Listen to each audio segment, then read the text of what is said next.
आप लोग अकाउंटेंट है ना, मोस्टली अकाउंट से डील करते हैं, हम माइंड से डील करते हैं, है ना। दोनों का कॉम्बिनेशन हो गया, मज़ेदार कॉम्बिनेशन है। अकाउंटिंग कहाँ से करते हैं हम? ब्रेन से ही तो करते हैं, माइंड से ही तो करते हैं। तो माइंडफुल अकाउंटिंग क्यों पढ़ा रहे हैं आपको? तो इसका मतलब कुछ माइंडलेस अकाउंटिंग भी होती है। हाँ, तो चलो देखते हैं माइंडलेस या माइंडफुल अकाउंटिंग क्या है, क्या फ़र्क है। भाई हम तो समझते थे, हम तो बहुत अच्छे अच्छे अकाउंटेंट हैं, हमें तो सब पता है। ये ऐसा क्या बताने वाले हैं? माइंडफुल अकाउंटिंग क्या है, मिलकर देखें। फिर आप बताना सेशन के बाद कि कुछ नया सीखा या नहीं सीखा। थोड़ा सा प्रेजेंटेशन का हमारा रूपरेखा रहेगी, जिसमें हम इन चीज़ों के बारे में बात करेंगे आपसे। आखिर में समय रहेगा तो आपके क्वेश्चन आंसर भी लेंगे। किया, CS किया या जो भी कोर्स किया, वो टेक्निकल नॉलेज है, राइट? वो साइंस थी। लेकिन जैसे जैसे जब आप आगे बढ़ते हैं तो आप एक्सपीरियंस लेते हैं ना एक्सपीरियंस, और प्रैक्टिकल चीज़ों को सीखते हैं। एक जो नया नया CA बन के निकलता है और एक जो CA प्रैक्टिशनर है 20 साल का, फ़र्क होता है दोनों में। जबकि नॉलेज जो नया नया बना है उसने अभी अभी पढ़ा है, लेकिन जिसके पास 20 साल का एक्सपीरियंस है उसके पास वो आर्ट है मैनेजमेंट की, कि कैसे मैनेज करना है, ठीक है ना। तो एक पर्सन ऐसे भी होते हैं क्वालिफाइड नहीं है लेकिन फिर भी प्रैक्टिस करते हैं। जैसे हमारे बोलते हैं उनको झोला छाप। आपकी लाइन में भी होते हैं कुछ ऐसे जो अकाउंट्स का काम करते हैं लेकिन क्वालिफाइड नहीं है, तो आप उनको बोलेंगे अनक्वालिफाइड पर्सन है। कुछ पर्सन ऐसे हो सकते हैं जो क्वालिफाइड हैं, बहुत उन्होंने पढ़ाई की, लेकिन अच्छा मैनेजमेंट नहीं जानते, मतलब अकाउंटेंट अच्छा लेवल का नहीं बन पाते। क्यों? क्योंकि शायद उनके पास वो आर्ट नहीं है। हम कहेंगे क्वालिफाइड है लेकिन वो सक्सेसफुल नहीं है।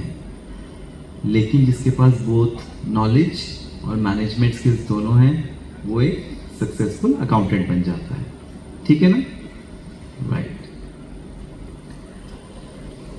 तो मैनेजमेंट टेक्निकल तो आपने सबने अपने कोर्स में पढ़ा, लेकिन जो मैनेजमेंट है वो कैसे सीखते हैं? भाई आप स्किल्स लेते हैं, ऐड ऑन अपनी स्किल्स ऐड करते हैं एक्सपीरियंस से, और फिर माइंड का यूज़ करके, है ना। तो अकाउंटेंट अच्छा कौन है? किसको हम कहेंगे किसके पास मैनेजमेंट स्किल्स हैं? जो जिस समय जो डिसीजन रैशनल है वो ले। ऐसा होता है ना, नॉलेज सबके पास है लेकिन उसको कहाँ पर कौन से कॉन्सेप्ट को अप्लाई करना है, कौन से लॉ को कहाँ अप्लाई करना है, यही तो कमाल की बात है। CA क्या करता है? वो टैक्स सेविंग बहुत कर लेता है। कैसे कर लेता है? वो जानता है किस सेक्शन को कहाँ लगाना है, कहाँ नहीं लगाना है। ऐसे ही तो टैक्स सेविंग करता है। तो उसकी वो रैशनल थिंकिंग, तो सिर्फ याद करना सेक्शंस को, लॉज को, स्टैट्यूट्स को याद काफ़ी नहीं है।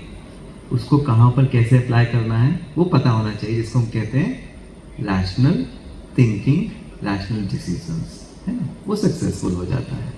तो ये हम सब समझते हैं। क्यों माइंडफुलनेस फाइनेंस में इतना मैटर करता है? तो एक तो हमने देखा कि हमें वो रैशनैलिटी डिसीजन लेना होता है, तो वो माइंड से हम लेते हैं।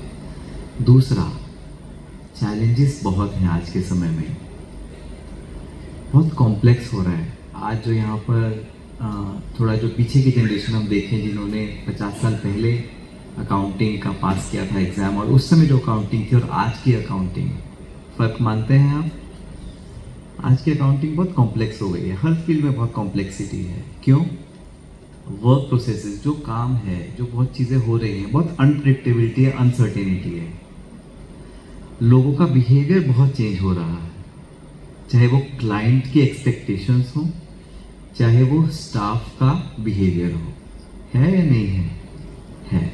पहले सीधा सीधा काम होता था, अभी बहुत कुछ टेढ़ा होता है, तो बहुत कॉम्प्लेक्स हो गई हैं चीज़ें। दूसरा, हमारा जो माइंड है उसकी रेजिलियंस, उसकी क्षमता, वो भी कहीं ना कहीं थोड़ा सा प्रॉब्लम है, वीक हो गई है। आज स्ट्रेस लेवल्स बहुत बढ़ गए हैं, हम चीज़ों को एक्सेप्ट करने में मुश्किल होता है। हमारा माइंड जिस कैपेसिटी से काम पहले जिन चीज़ों को एब्जॉर्ब कर लेता था, आज नहीं कर पाता। हम छोटी छोटी बातों पे बहुत जल्दी जल्दी हो जाते हैं। आपने देखा होगा, जो आपके पास आर्टिकल्स आते होंगे या जो ट्रेनिंग्स आते होंगे, जो आपका माइंडसेट होता था, एक ठहराव होता था, आज वो नहीं है। बहुत इम्पल्सिव हो जाते हैं, बहुत जल्दी जल्दी क्विक और इरैशनल डिसीजंस ले लेते हैं।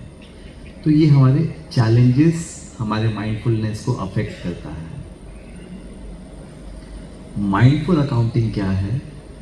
अपने माइंड की पावर को यूज़ करके ये जो चैलेंजेस आते हैं लोगों के साथ, काम के साथ या अपने ही मन के साथ, इनको दूर करके, ताकि हमारा वर्क प्रोसेस जो हम कर रहे हैं उसकी एफिशिएंसी बढ़ जाए। ठीक है, अब थोड़ा सा ये तो हमने बात किया अब आपकी फील्ड की, अब थोड़ा हमारी फील्ड की भी बात करें। न्यूरोलॉजिकल बेसिस क्या है जो हम डिसीजन लेते हैं, क्योंकि decision making most important part है। आपको पता है, हमारा ब्रेन जब काम करता है, कोई भी डिसीजन लेता है, तो वो एक फैक्ट्री की तरह काम करता है। कैसे? एक फैक्ट्री में क्या होता है, कोई भी चीज़ प्रोसेस होती है और एक आउटपुट निकलता है, राइट? तो इनपुट क्या है यहाँ पर अकाउंटिंग में? जो लोगों का व्यवहार है, जो काम है, वो एक स्टिमुलस इनपुट आता है हमारे पास। हमारे माइंड में हम प्रोसेस करते हैं कि क्या करना चाहिए, कैसे करना चाहिए, क्या होना चाहिए, और आउटपुट हम एक थॉट प्रोड्यूस करते हैं कि चलो ऐसे काम करते हैं। इजी है समझना? ठीक है, सिंपल। ये सब चीज़ें कहाँ हो रही हैं? ब्रेन में। तो ब्रेन वो फिजिकल ऑर्गन है जिसको हम कहते हैं, जो मशीन है जिसके अंदर ये सब हो रहा है। तो आपको थॉट्स दिखाई नहीं देते, माइंड दिखाई नहीं देता, लेकिन ब्रेन दिखाई देता है। तो ब्रेन एक मशीन की तरह, जैसे इसमें मशीन है पूरा, जिसके अंदर ये प्रोसेस हो रहा है और फिर थॉट्स आउटपुट के फॉर्म में निकल रहे हैं। अब डिसीजन जब हम लेते हैं तो उसमें क्या क्या होता है? आज के समय में प्रॉब्लम क्या हो रही है भाई? अगर सब कुछ अच्छा था, लोगों का व्यवहार अच्छा है, काम स्मूथली हो रहा है, कोई प्रॉब्लम्स नहीं है, कहीं पर कोई चैलेंजेस नहीं आ रहे हैं, तो सब कुछ अच्छा है, रॉ मटेरियल बहुत अच्छा है, तो आउटपुट भी अच्छा आता है। लेकिन प्रॉब्लम कहाँ आती है? अनसर्टेनिटी बहुत ज़्यादा, अनप्रिडिक्टेबिलिटी है, लोगों का बिहेवियर एक्सेंट्रिक है। तो होता क्या है, आउटपुट भी हमारा फिर कैसा होगा भाई? अगर आपका इनपुट ही खराब है तो आउटपुट कैसा निकलेगा? हमारे थॉट्स नेगेटिव चलते हैं, हम स्ट्रेस में जाते हैं। होता है नहीं होता है? रूटीन चीज़ें हैं हर चीज़ का। लेकिन उससे प्रॉब्लम क्या होता है, जब हमारे नेगेटिव थॉट्स या स्ट्रेस में हम जाते हैं, तो जो हमारा माइंड है ना, वो डिसीजंस को रैशनली नहीं ले सकता है, डिसीजन गलत हो जाते हैं, जो बहुत इम्पॉर्टेंट है हमारी सक्सेस के लिए। क्योंकि जो हम डिसाइड करेंगे, जैसा हम सोचेंगे, वैसे ही तो हमारे डिसीजन होंगे। तो सीधा सीधा सीधी सी बात है, रॉ मटेरियल खराब है, आउटपुट खराब हुआ, हमारा डिसीजन ठीक नहीं आया, तो हमारा सक्सेस के चांसेस कम हो जाते हैं, एक विशियस साइकिल बन जाती है। ठीक है, ओके। इमोशंस कैसे हमारे ब्रेन में काम करते हैं, थोड़ा सा आपको इस एग्जाम्पल से समझाते हैं। ये कहावत सुनी है आपने, लव इज ब्लाइंड? किस किस ने सुना है? प्यार अंधा होता है, सबने नहीं सुना? सुना है, ठीक है। कौन कौन मानता है प्यार अंधा होता है? ओके, कौन कौन मानता है प्यार अंधा नहीं होता है? सभी लोगों ने तो हाथ नहीं उठाया, कुछ रह गए हैं। सभी लोग पार्टिसिपेट करेंगे तभी तो मजा है। देखते हैं हु विंस। गेम है ना भाई, एक ही स्टेटमेंट ट्रू होगी ना, I love is not blind, दोबारा पूछेंगे और सब पार्टिसिपेट करेंगे ना। चलो, प्यार अंधा होता है, वेरी गुड, ओके। सभी को करना है। प्यार अंधा नहीं होता है। दोनों में तो हाथ नहीं उठाया क्योंकि काफी हाथ दिख रहे हैं। ओके, तो अगर हम यहाँ से देखें तो हमें ऐसा लगा एक जजमेंट 65% सेट प्यार अंधा होता है, ठीक है, और प्यार अंधा नहीं होता है ऑलमोस्ट 35% सेट प्यार अंधा नहीं होता है, ठीक है। चलो अब आप ही से हम आंसर निकलवाएंगे, ठीक है। ये बताइए, मेरा बेटा है, उससे कोई गलती हो गई, ठीक है, और कोई रिश्तेदार आकर या कोई पड़ोसी आकर कहता है कि आपके बच्चे ने ना ये काम किया, तो हम क्या रिस्पॉन्स देते हैं, क्या बोलते हैं? प्रोटेक्टिव होते हैं या वहाँ पर शिकायत करते हैं? प्रोटेक्टिव होते हैं। और वही गलती किसी पड़ोसी के बच्चे ने की, तब क्या करते हैं हम? तब हम शिकायत करते हैं। क्यों? गलती तो सेम थी दोनों की, फर्क क्या है? एक बच्चे से हमें प्यार ज्यादा है, शायद उस पड़ोसी के बच्चे से उतना प्यार नहीं है। अब इसको थोड़ा और एक्स्ट्रापोलेट करते हैं, जैसे आप लोग वो करते हैं ना, एक्स्ट्रापोलेट करके निकालते हैं अनुमान, है ना, एस्टिमेट्स। अब एक पर्सन है जिसको आप पसंद ही नहीं करते, अब उसके बारे में कोई बात करे कि उसने ऐसी गलती की, तब उसको प्रोटेक्ट करेंगे? मतलब ही नहीं है। क्यों? गलती तीनों में सेम है, फर्क कहाँ है? एक से प्यार था, एक से प्यार नहीं था, तीसरे से तो हेट था, है ना। डिसीजन में फर्क आ गया। डिसीजन में फर्क आ गया मतलब डिसीजन आपका ब्लाइंड हो गया। दिखाते हैं ना कानून की आंखों पर पट्टी। तो लॉजिक क्या कहता है? सेम गलती सेम रिएक्शन होना चाहिए, लेकिन हमारा रिएक्शन तीनों सिचुएशंस में अलग अलग क्यों हो गया? प्यार ने हमारे डिसीजन को क्या कर दिया? अंधा कर दिया, right? This is what it is. बहुत इजी टर्म्स में हमारा ये ब्रेन है, आप देख रहे हैं, ये आगे का हिस्सा, ये साइड का हिस्सा। तो जो ऑरेंज वाला आप देख रहे हैं, ये अमाइगडाला जो लिखा है ऑरेंज कलर का, यहाँ है, ये हमारा इमोशनल ब्रेन है।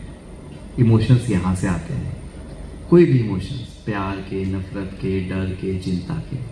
और ये जो आगे आप पर्पल देख रहे हैं, ये वाला, ये हमारा लॉजिक ब्रेन है, लॉजिक, रैशनैलिटी का। यहाँ से हम थिंकिंग, रैशनैलिटी, डिसीजन मेकिंग, ये सब यहाँ से आता है, ठीक है, इमोशंस और लॉजिक। साइंस कहता है emotions are very powerful and they influence your logic, जो आपने अभी देखा, ठीक है। तो ये सिद्धांत ऐसे काम करता है, हमारे इमोशंस हमारे लॉजिक को इन्फ्लुएंस करते हैं, इसीलिए वो डिसीजन वहाँ पर हमने चेंज कर दिया। तो प्यार अंधा होता है? ताली बजाएंगे उनके लिए जिन्होंने कहा प्यार अंधा होता है। There is a twist. There is a twist. अगर आप नीचे पढ़ेंगे, क्या लिखा है अमाइगडाला के नीचे? ओवर एक्टिविटी, अच्छा कट रहा है, I will read it for you. Regulation of emotion, या ऊपर वाला आप पढ़ेंगे, repression from amygdala causes under activity in the prefrontal cortex. Over activity is the key word. Dhritarashtra को दिखाते हैं ना अंधा था, उसको अंधा क्यों दिखाते हैं? क्योंकि वो अंधा किस में अंधा था? पुत्र मोह में अंधा था। मोह is extreme form of love. Love एक बहुत प्यारा इमोशन है। Krishna used to love, Krishna को हम कहते हैं वो प्यार का सिंबल था, लेकिन धृतराष्ट्र के लिए प्यार का सिंबल नहीं कहते हैं, उसको कहते हैं वो मोह का सिंबल था, वो मोह में अंधा था। फर्क क्या हुआ? कृष्ण इमोशंस एक्सप्रेस करता था, लेकिन वो इतने एक्सेसिव नहीं थे कि वो इरैशनैलिटी की तरफ चले जाएं। मोह क्या है?